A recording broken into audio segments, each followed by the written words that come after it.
Sitting down here with Alex Toohey, Las Vegas Summer League, fresh off a really big game last night as well, and a little heated game from you, mind you, at halftime. But how have you found, I guess, this week in particular? It's been good. I came and watched like 2 years ago, so I saw Giddy and Dyson go through it. So it's cool to be in their shoes now, and like you always watch these highlights and stuff growing up as a kid. So I'm just very lucky to be here. Summer League is a very different experience basketball-wise compared to what you've been through in the NBL, compared to even the NBA, everything. How do you adjust to that? Is there any preparation you can do, or is it kind of like a baptism by fire of like, you know what, I've got to figure it out once I get here?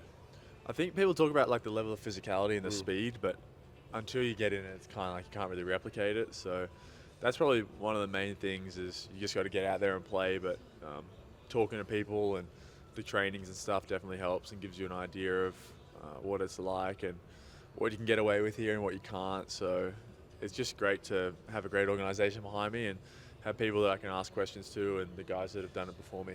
I'm sure it's nice to also be able to roll the ball out now and play because it's been an unbelievable 2 weeks for you. Have you had time to even stop, take a breath, and just be like, wow, like I've achieved that first step of me being here in the NBA? Probably haven't like sunk in fully yet. Like it still feels like the normal, which it shouldn't be feeling like. The fact that I'm like on an NBA team now. So I think when I'll head home after this, and that's when it'll kind of sink in. Like, oh, I'm about to go over and start an NBA season. So hasn't sunk in yet, but it's kind of good. You're not really playing with any stress or nerves because it's just like, all right, I guess this is what I'm doing now. So I'm enjoying it for sure. When you start seeing other friends, you talk about Giddy, Dyson, everyone, they get their names called, and you're thinking, geez, that's going to be me one day. Can anything actually prepare you for hearing the name? Like hearing, oh, wow, this has actually happened. I think I was drafted during an ad break, so Some of the all-time greats have been. I know, yeah, that's good motivation. On the draft board, have you seen your surname? Pop up. It was pretty cool. It was more just like wondering what team it was going to be, and then, like I said, the Warriors is such a great organization, so definitely happy with that. But I mean, you're obviously nervous and not sure. You could end up in 32 different cities or 30 whatever, but now it's like, all right, well, now I got to pack up and move over here for hopefully a long time, and it's just, it's kind of hard to describe, but you definitely just soak it in and try and take it day by day. We look back or rewind 2 years ago to when you first touched down in the NBL as an X-Star to where you are now. What are you most proud of having improved of, but also overcome? Because being a pro at any age is tough, let alone a rookie and coming in with such high expectations.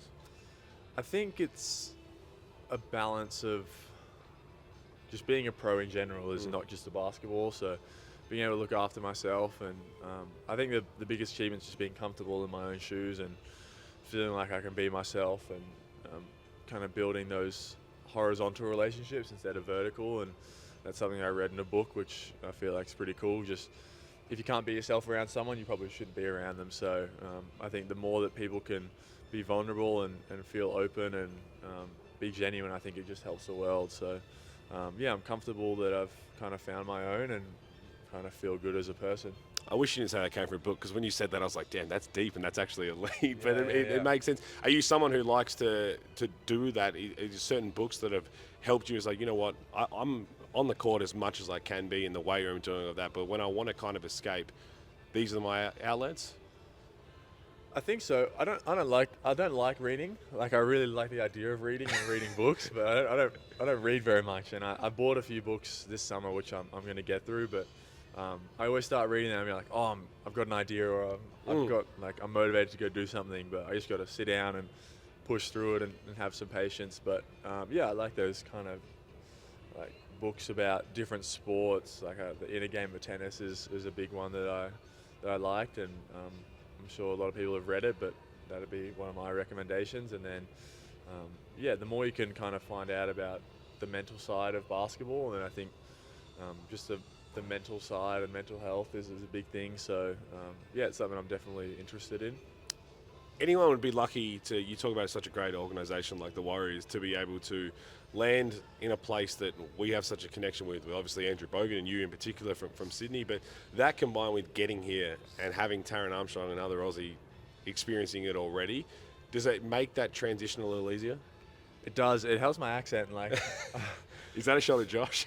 yeah, no, it doesn't. Not that, but just like whenever I see an Aussie, I just want to sound more Australian. Like, it does get tough over here. yeah, it does. Yeah. And the people that have kids over here and their accent doesn't come. So I'm glad with that. And then just there are a few there's another Australian on the performance side. So Aussies around, and I think the Aussies that make it to that level, or I think that good Australians make it to the highest levels. And I guess everyone has bad people, but the bad people kind of get filtered out along the way. So I'm just glad to have another Aussie around and someone that's similar to my age and been through similar experiences. We see it from the outside in about the Golden State Warriors. I mean, the success writes itself, but the personnel of the playing group, and we're talking about legendary Hall of Famers, some of the greats of all time, but actually arriving there, being part of it, is there anything that shocked you, or were you like, no, this is pretty much how people talk about it? The physicality is definitely different, and I spoke to Bogan. He said it's summer league that everyone's learning, the refs are learning, so everyone's getting used to it.